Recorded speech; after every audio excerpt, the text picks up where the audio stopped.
Welcome to the Daily Business and Finance Show. Treasury yield surge, UAW strike hits Ford's Q3 earnings, Heyman Capital advises against Chinese stocks, Rivian's electric truck plans delayed, NVIDIA slumps on U.S.-China chip curbs, VF Corp soars with engaged capital stake disclosure, Bernstein downgrades Devon Energy and others in E&P sector, VMware falls amid China's review of Broadcom deal, Chesapeake Energy explores deal for Southwestern Energy. Stay tuned after the short ad break to learn more. Treasuries experienced a significant sell-off on Tuesday as retail sales surpassed expectations.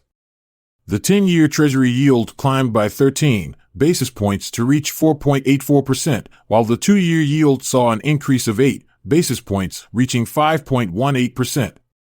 Traders are offloading Treasuries due to robust retail sales figures and mounting anticipation of a more hawkish Federal Reserve.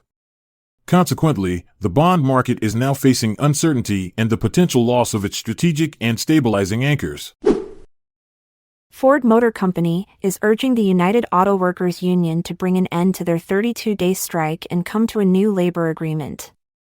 Bill Ford, the executive chairman of Ford, has defended the company's history of working with the UAW and has expressed concern about the increasing consequences for both Ford and the U.S. economy.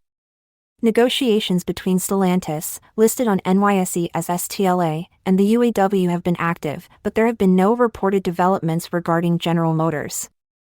According to Bank of America estimates, this ongoing strike is expected to have a significant impact of approximately $200 million for GM in Q3 and around $120 million for Ford during this quarter. China and Russia's partnership is seen as a potential risk for Western investors, as stated by Kyle Bass, the founder of Heyman Capital Management. Bass recommends directing investments towards the U.S. market instead. He also criticizes chip companies for prioritizing profits over national security and expresses support for the CHIPS Act, which imposes restrictions on chip exports to China. A bipartisan committee has identified China and Russia as major nuclear adversaries to the United States. In an effort to stabilize relations between the two countries, President Biden plans to meet with Chinese leader Xi Jinping in November. General Motors has recently announced a delay in the opening of its second electric truck plant located in Michigan. The Orion assembly plant's conversion is now scheduled to take place in late 2025. This decision has been made to allow GM to effectively manage capital investment and meet the growing demand for electric vehicles. It is important to note that this delay does not impact the current production of GM's electric Chevrolet Silverado, Hummer, and Cruise Origin Robotaxi. In addition to this delay, GM has plans to expand its Factory Zero plant and commence production of the GMC Sierra electric truck by 2024. This expansion reflects GM's commitment towards furthering their presence in the electric vehicle market. Industry analysts have identified an opportunity for Rivian Automotive, a competitor in the electric truck market, to strengthen its reputation amidst these developments by capitalizing on potential customer interest and demand. NVIDIA stock experienced a 6% drop following the implementation of new restrictions by the U.S. on chip sales to China. While the company does not anticipate an immediate impact on its financial results, analysts caution against potential long-term sales loss. The imposed restrictions specifically target NVIDIA's A800 and H800 chips, which are widely used in AI data centers. Additionally, companies will now be required to obtain licenses for chip sales to more than 40 countries that Chinese firms could potentially utilize as intermediaries. The repercussions of these measures were not limited to NVIDIA alone. Other tech giants such as Intel, AMD, Marvell Technology, Broadcom, and Qualcomm also witnessed declines in their stocks. These developments come in the wake of President Biden signing an executive order aimed at regulating U.S. investments in China's semiconductor industry. Shares of VF Corp experienced a significant surge of 14% following the acquisition of a stake by activist investor Engaged Capital. Engaged Capital firmly believes that through the implementation of operational improvements, cost-cutting measures, and a strategic review of non-core assets, VFC has the potential to achieve a share price in the mid-$40 range within 3 years. In addition to these actions, Engaged Capital suggests refreshing the board and potentially selling brands such as Timberland, Dickies, Supreme, and Smartwool. It is worth noting that VFC's shares have declined by over 40% this year alone, which has made it an appealing target for activist investors like Engaged Capital. Energy exploration and production stocks, specifically Devon Energy and APA Corporation, have recently been downgraded by Bernstein from outperform to market perform. According to the analyst, the sector is currently in the mid to late cycle phase. To navigate this environment, they recommend focusing on levered E and P companies that possess international growth assets. While shale-focused E and PS with strong balance sheets are expected to maintain attractive free cash flow yields, their potential for further upside is limited.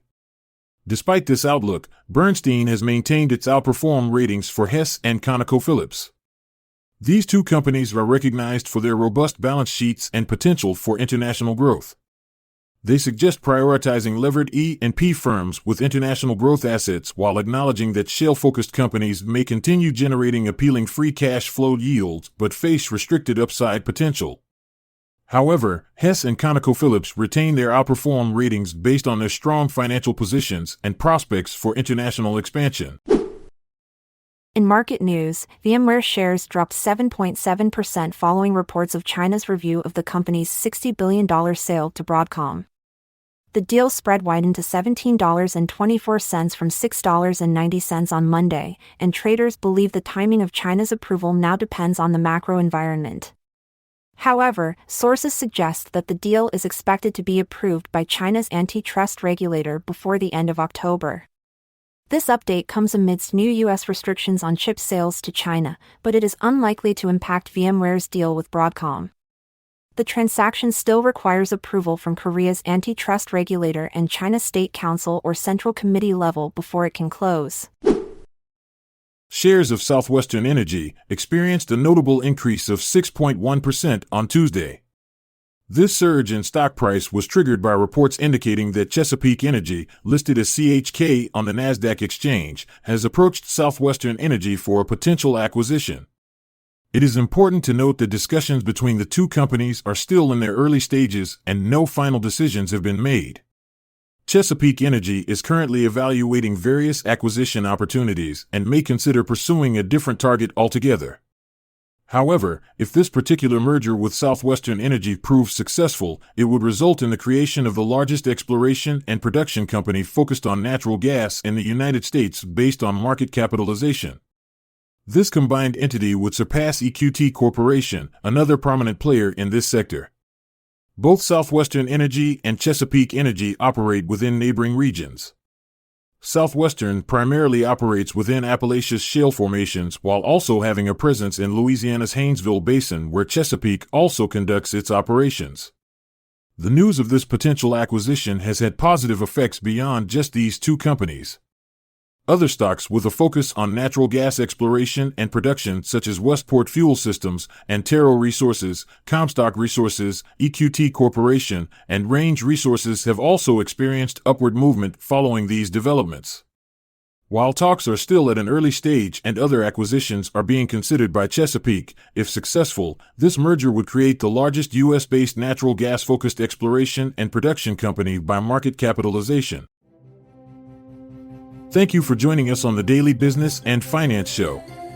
Stay informed, stay inspired, and we'll catch you next time. I'm Montgomery Jones. And I'm Amalia Dupre. Farewell until tomorrow. Have a good one wherever you are. This content is sourced from the Seeking Alpha website, so support our podcast by becoming a Seeking Alpha Premium subscriber. See the show notes page for links to sign up. This episode is produced by Classic Studios. Check out our other podcasts in our network at classicstudios.com.